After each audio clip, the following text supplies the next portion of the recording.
Sono qui per ringraziare Luca Zaia e i sindaci veneti per tutti questi mesi di sforzi e sacrifici. Matteo Salvini arriva a Mestre per rassicurare anche sul fronte della sicurezza. Fare il punto su Venezia, sul turismo, sui lavoratori del porto, sulla sicurezza, Jesolo. Ho chiesto personalmente di mandare più forze dell'ordine su tutto il litorale veneziano per evitare un'estate complicata.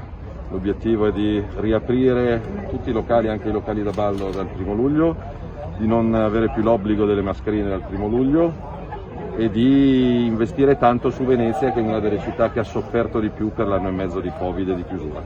Questione mascherine che si risolverà, dice, probabilmente il 1° luglio. È quello che ho chiesto al Presidente Draghi. Le mascherine sono già tolte o saranno tolte in Germania, in Francia, in Spagna, in Belgio, in Olanda, in Portogallo, in Norvegia, in Israele.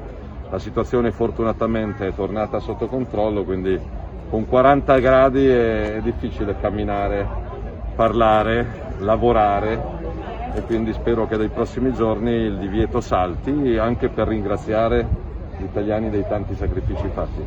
1° luglio, ripeto, se c'è il via alla mascherine e la riapertura di tutti i locali che ancora oggi sono chiusi in Veneto fanno lavoro, creano turismo, creano ricchezza, diciamo che come Lega avremo raggiunto il nostro obiettivo.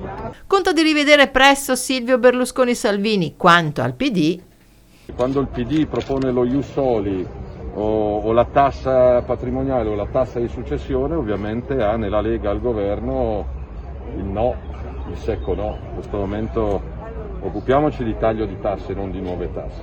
Però con questo e su questo con Draghi siamo in perfetta sintonia. Diciamo che il binomio Lega-Draghi è garanzia del fatto che nuove tasse non ce ne saranno e quindi il PD se ne faccia una ragione.